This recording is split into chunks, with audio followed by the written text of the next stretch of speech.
Assalamualaikum warahmatullahi wabarakatuh. Izin memperkenalkan diri, nama saya Zulfani Zahra dengan NPM 2211010413. Di sini saya akan mempresentasikan materi tentang sejarah timbulnya persoalan-persoalan teologi dalam Islam. Nah, materi ini adalah disusun untuk memenuhi tugas ujian komprehensif bidang uji tauhid dan ilmu kalam dengan dosen penguji yaitu Dr. Ali Murtado MSI. Nah, jadi seperti yang kita tahu ya, bahwasanya dalam Islam itu mempunyai sejarah. Nah, agak aneh kiranya kalau bisa dikatakan dalam Islam itu sebagai agama. Persoalan yang pertama-tama timbul dalam Islam adalah di bidang politik dan bukan dalam bidang teologi. Nah, tetapi persoalan politik ini segera meningkat menjadi persoalan teologi. Jadi, sebelum kita masuk ke dalam materi, kita harus tahu apa itu teologi, ya. Nah, jadi secara sederhana, teologi adalah ilmu tentang ketuhanan. Kata teologi berasal dari bahasa Yunani, theos yaitu Tuhan, dan logos yaitu ilmu atau kajian. Jadi, teologi adalah ilmu yang membahas tentang Tuhan, seperti siapa Tuhan itu, bagaimana hubungan manusia dengan Tuhan, kenapa manusia harus beriman, bagaimana cara Tuhan berinteraksi dengan dunia, dan sebagainya. Nah, kalau dalam Islam sendiri, teologi biasanya disebut dengan ilmu kalam, yang isinya membahas tentang akidah, keimanan, dan dasar-dasar kepercayaan terhadap Allah Subhanahu wa Ta'ala. Nah, misalnya seperti bahasan tentang qada dan qadar, sifat-sifat Allah, atau keesaan Allah atau tauhid. Nah, jadi itu dia pengertian dari teologi, ya. Selanjutnya, kita beralih ke awal mula dan latar belakang politik. Nah, ketika Nabi Muhammad SAW mulai menyiarkan ajaran-ajaran Islam yang beliau terima dari Allah di Mekah, kota ini mempunyai sistem kemasyarakatan yang terletak di bawah pimpinan suku bangsa Quraisy. Nah, di pertengahan kedua dari abad ke-6 Masehi, jalur dagang timur dan barat berpindah dari Teluk Persia, Eufrat di utara, dan Laut Merah, perlembahan Nil di selatan. Ke Persia membuat jalan utara tak selamat dan tak menguntungkan bagi dagang. Mesir juga sebagai akibat dari peperangan Bizantin dan Persia berada dalam kekacauan yang mengakibatkan perjalanan dagang melalui perlembahan Nil tidak menguntungkan pula. Nah, dengan pindahnya perjalanan dagang timur ke barat ke semenanjung Arabia, Mekah yang terletak di tengah-tengah garis perjalanan dagang itu menjadi kota dagang. Pedagang-pedagangnya pergi ke selatan untuk membeli barang-barang yang datang dari timur, yang kemudian mereka bawa ke utara untuk dijual di Syria. Nah, hal inilah yang dimaksud dengan Rihlatus Syita'i was-Shaif. Dan ini ada pada surat Al-Quraisy. Nah, dari adanya dagang transit inilah Mekah ini menjadi kota yang kaya. Dagang di kota ini dipegang oleh Quraisy dan sebagai orang-orang yang berada dan berpengaruh dalam masyarakat pemerintahan. Mekah juga terletak di tangan mereka. Nah, pemerintahan ini juga dipegang oleh kaum Quraisy kan. Jadi, pemerintahan ini dijalankan melalui majelis suku-suku bangsa yang anggota-anggotanya tersusun dari kepala-kepala suku yang dipilih menurut kekayaan dan pengaruh mereka dalam masyarakat. Nah, singkat cerita, pada masa awal Islam di Mekah, Nabi Muhammad hanya berperan sebagai pemimpin agama.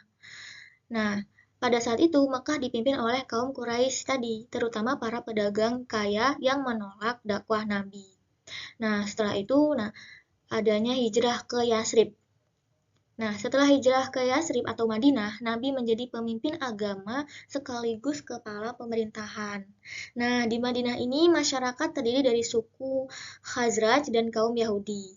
Nabi berperan sebagai penengah lalu menjadi pemimpin politik.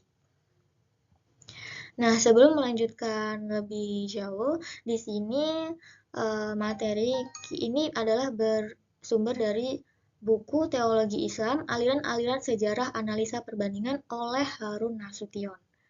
Oke, kita lanjut. Nah, wafat Nabi Muhammad dan timbulnya persoalan kepemimpinan atau khalifah. Setelah Nabi Muhammad SAW wafat pada 632 Masehi, muncullah pertanyaan siapa yang akan menggantikan Nabi Muhammad ini sebagai kepala negara atau pemimpin. Nah, singkat cerita juga ini yang menjadi timbulnya atau adanya kekhalifahan setelah Nabi, yaitu Abu Bakar Asy-Siddiq terpilih sebagai khalifah pertama, diikuti oleh Umar bin Khattab, Utsman bin Affan, dan yang terakhir Ali bin Abi Thalib yang merupakan sahabat-sahabat Nabi. Nah, singkat cerita, kepemimpinan Islam ini berkembang menjadi sistem politik yang luas, mencakup seluruh jazirah Arab. Nah, baik, selanjutnya konflik politik dan perpecahan.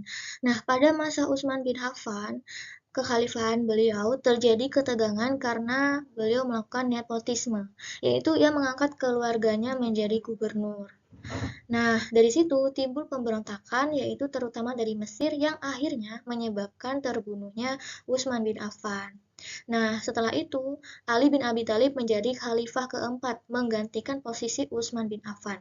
Tetapi, Ali bin Abi Thalib ini menghadapi oposisi yaitu Aisyah, Thalhah, dan Zubair yang menyebabkan Perang Jamal pada tahun 656 Masehi, dan yang kedua adalah Muawiyah bin Abi Sufyan yang merupakan gubernur Syam, yang mana menuntut atas kematian Utsman.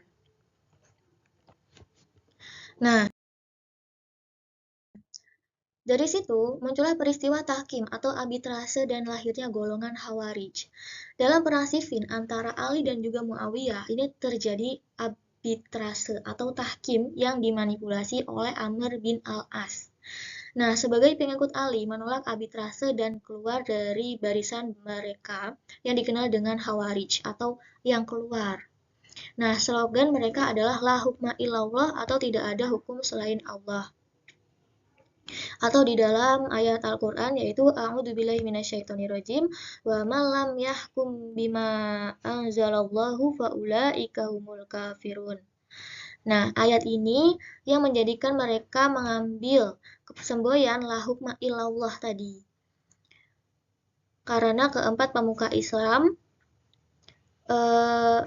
enggak bahwa karena keempat pemuka Islam adalah dipandang kafir. Siapa saja yaitu Ali, Muawiyah, Amr bin Al-As, dan Abu Musa. Ini telah dinilai oleh Khawarij ya sebagai orang yang kafir. Selanjutnya, perkembangan teologis akibat konflik politik. Nah, awalnya persoalan politik kemudian berubah menjadi persoalan teologi, yaitu siapa yang mukmin dan siapa yang kafir. Nah, di sini muncullah 3 golongan ya atau 3 aliran teologi dalam Islam. Yang pertama adalah aliran Khawarij yang mengatakan bahwasanya orang berdosa adalah kafir dalam arti keluar dari Islam atau murtad ya atau dan oleh karena itu ia wajib dibunuh. Nah, yang aliran kedua adalah Murji'ah yang menegaskan bahwa orang yang berbuat dosa besar tetap masih mukmin dan bukan kafir. Adapun soal dosa yang dilakukannya terserah kepada Allah Subhanahu wa taala untuk mengampuni atau tidak mengampuninya. Dan yang terakhir adalah kaum Mu'tazilah sebagai aliran ketiga tidak menerima pendapat-pendapat di atas tadi. Bagi mereka orang yang berdosa besar bukan kafir tetapi bukan juga mukmin. Nah, orang yang serupa ini kata mereka mengambil posisi di antara kedua posisi mukmin dan juga kafir. Yang dalam bahasa Arabnya terkenal dengan istilah al-manzilah baina manzilataini atau posisi di antara dua posisi.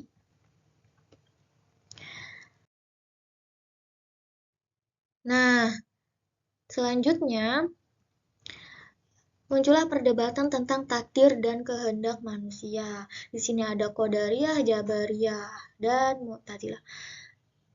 Nah, yang pertama ini ada Qadariyah. Ya, menurut Qadariyah, manusia ini mempunyai kemerdekaan dalam kehendak dan perbuatannya atau free will dan free act. Nah, sedangkan Jabariyah itu sebaliknya. Berpendapat bahwa manusia tidak mempunyai kemerdekaan dalam kehendak dan perbuatannya. Manusia dalam segala tingkah lakunya menurut paham Jabariyah bertindak dengan paksaan dari Tuhan. Segala gerak-gerik manusia ditentukan oleh Tuhan. Nah, paham inilah yang disebut paham predestination atau fatalism dalam istilah Inggris. Nah, sedangkan Mu'tazilah ini berpihak pada Qadariyah karena menekankan rasionalitas dan kebebasan berpikir. Oke, selanjutnya pengaruh filsafat Yunani dan rasionalisme Mu'tazilah. Nah, buku-buku filsafat Yunani ini diterjemahkan ke dalam bahasa Arab yang menjadi pengaruh rasionalisme ini masuk. Nah, selanjutnya Mu'tazilah mengembangkan teologi rasional yang berpadu antara akal dan juga wahyu. Selanjutnya pada masa Khalifah Al-Ma'mun, ajaran Mu'tazilah dijadikan mazhab resmi negara. Nah, mereka menyebarkan paham bahwasanya Al-Quran adalah makhluk yang diciptakan, bukan kodim atau kekal. Nah, selanjutnya reaksi kaum tradisional dan munculnya Asy'ariyah dan Maturidiyah. Setelah Al-Ma'mun wafat, kekuasaan Mu'tazilah melemah. Al-Mutawakkil pada tahun 856 Masehi mencabut status resmi Mu'tazilah, yang mana muncul reaksi tradisionalitas Abu Hasan al-Asy'ari. Awalnya Mu'tazilah, kemudian menentang ajaran mereka. Nah, dari sinilah lahir aliran Asy'ariyah atau gabungan dari akal dan juga wahyu moderat. Selanjutnya Abu Mansur al-Maturidi dari Samarkand juga menentang Mu'tazilah yang melahirkan aliran Maturidiyah. Ini lebih rasional daripada Asy'ariyah tapi tetap tradisional. Dan yang terakhir ada Al-Tahrawi, yaitu pengikut Imam Hanafi, ya, yang menentang Mu'tazilah, namun tidak memberikan teologi tersendiri. Nah, selanjutnya keadaan teologi Islam selanjutnya. Nah, ini jadinya ada aliran Khawarij, Murji'ah, Mu'tazilah, Asy'ariyah, dan Maturidiyah. Yang mana yang masih bertahan hingga kini adalah Asy'ariyah dan juga Maturidiyah, yang sekarang itu dikenal sebagai Ahlus Sunnah wal Jamaah. Baik, jadi kesimpulan dari materi ini adalah persoalan teologi dalam Islam ini berawal dari dinamika politik yang terjadi setelah wafatnya Nabi Muhammad SAW. Nah, pergantian kepemimpinan dari Abu Bakar hingga Ali bin Abi Thalib atau Khalifah setelah Rasulullah ini memunculkan konflik internal yang berpuncak pada peristiwa arbitrase antara Ali dan Muawiyah, yang kemudian melahirkan kelompok Khawarij atau orang-orang yang keluar. Nah, perdebatan mengenai status orang berdosa besar menimbulkan 3 aliran utama, yaitu Khawarij, Murji'ah, dan juga Mu'tazilah. Nah, selanjutnya, perbedaan pandangan tentang kehendak bebas melahirkan paham Qadariyah dan Jabariyah. Di bawah pengaruh filsafat Yunani, Mu'tazilah ini mengembangkan teologi rasional yang menempatkan akal sebagai instrumen penting dalam memahami wahyu, sehingga akhirnya menjadi mazhab resmi pada masa Khalifah Al-Ma'mun. Nah, namun dominasi rasionalisme ini mendapat perlawanan dari kalangan tradisional yang melahirkan 2 aliran teologi moderat, yaitu Asy'ariyah dan juga Maturidiyah, yang merupakan aliran teologi modern tadi. Nah, yang berupaya menyeimbangkan peran akal dan wahyu. Kedua aliran ini kemudian dikenal sebagai Ahlus Sunnah wal Jamaah atau Aswaja dan menjadi dasar teologi Islam arus utama hingga masa kini atau hingga sekarang. Baik, itu dia kesimpulannya. Ini materi yang bisa saya jelaskan dan bisa saya paparkan. Mohon maaf jika ada kesalahan ataupun kekurangan, jika saya mempunyai, dan kepada Allah saya mohon ampun, mohon maaf jika banyak kesalahan dan juga kekurangan. Saya akhiri, wabillahi taufik wal hidayah. Sekian dan terima kasih. Wassalamualaikum warahmatullahi wabarakatuh.